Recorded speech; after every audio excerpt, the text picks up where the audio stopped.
నమస్తే. తెలుగు రాష్ట్రాల్లో ఇప్పుడు అందరిని మెప్పిస్తున్న సినిమా హనుమాన్. సినిమా చూసినంత సేపు గూస్ బంప్స్ ఆగవు. మూవీలో హీరోకు సూపర్ పవర్స్ వచ్చిన తర్వాత నుంచి ప్రేక్షకుడిలో హనుమంతుడు ప్రవేశించినట్లే అనిపిస్తోంది. ఆదిపురుషు వంటి పిచ్చి సినిమాలను చూసిన తర్వాత సాధారణ వీక్షకుడికి, ముఖ్యంగా సాంస్కృతిక సినిమాలను ఆదరించే వారికి ఒక పెద్ద ఊరటలా నిలిచింది ఈ సినిమా. చిన్న సినిమా అయినా విడుదలైన రోజే సూపర్ టాక్ ను సొంతం చేసుకుంది. అయితే సినిమా కథ గురించి కాస్తంత రివ్యూ టచ్ ఇచ్చి దీని గురించి వివరించే ప్రయత్నం చేస్తాను.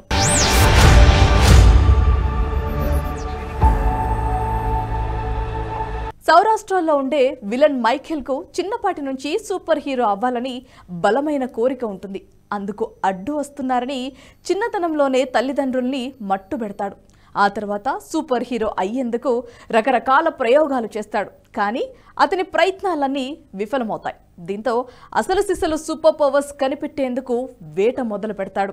కట్ చేస్తే కథ అంజనాద్రికి మారుతోంది. పాలెగాడు గజపతి ఆకృత్యాలతో ఓ పల్లెటూరులోని ప్రజలకు ఇబ్బందులు పడుతూ ఉంటారు. అతన్ని ఎదురించిన వాళ్ళను ఊరి మధ్యలోనే కుస్తీ పోటీల్లో చంపేస్తాడు. ఆ ఊరిలోనే చిల్లర దొంగతనాలు చేస్తూ ఆవరాగా తిరుగుతూ ఉంటాడు మన హీరో హనుమంతు.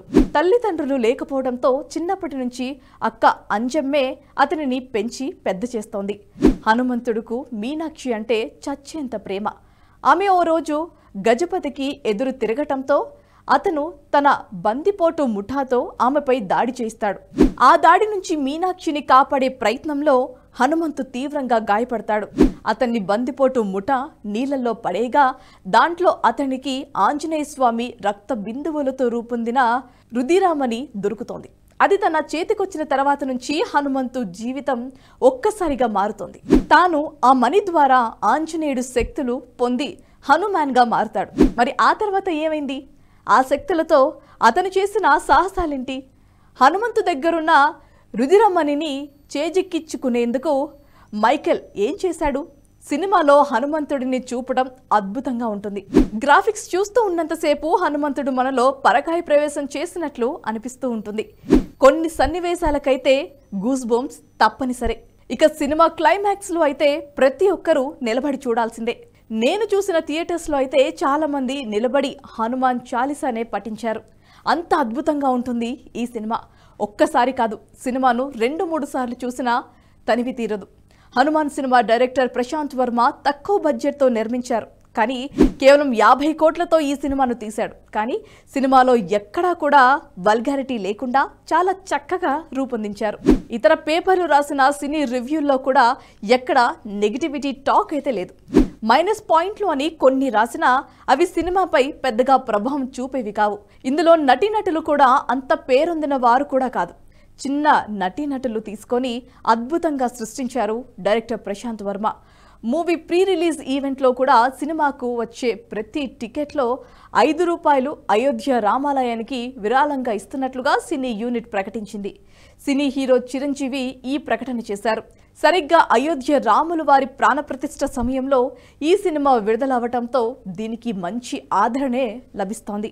అందులోనూ ప్రతి టికెట్ పై ₹5 రామాలయానికి ఇస్తామని ప్రకటించడం వల్ల హిందువుల్లో ఈ సినిమాపై పాజిటివిటీ రెస్పాన్స్ కూడా ఎక్కువగా వచ్చింది. ప్రస్తుతం సినిమాలో హిందుత్వం ట్రెండ్ నడుస్తోంది.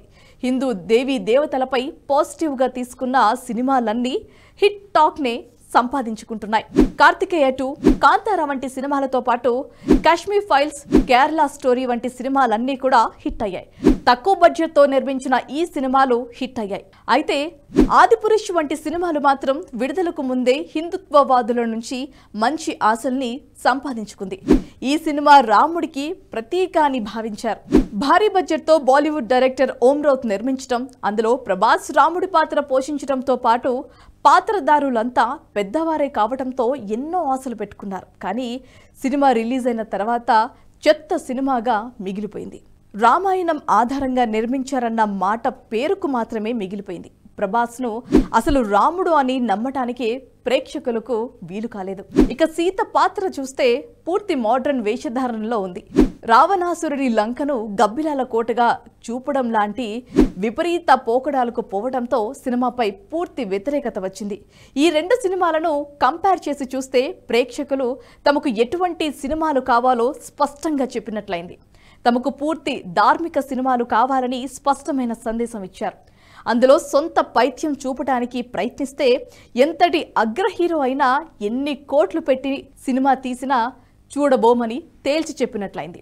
ప్రస్తుతం హనుమాన్ సినిమా ఎంతో హిట్ టాక్ను సొంతం చేసుకొని దూసుకు వెళ్తుంది. ఈ సినిమాను మీలో ఎవరైనా ఇంకా చూడకపోతే వెంటనే వెళ్ళి చూసేయండి. మరి జాతీయవాద జర్నలిజానికి అసలైన వేదిక నేషనలిస్ట్ హబ్ ని సబ్స్క్రైబ్ చేసుకోండి. నోటిఫికేషన్స్ కోసం బెల్ ఐకాన్ పై క్లిక్ చేయండి.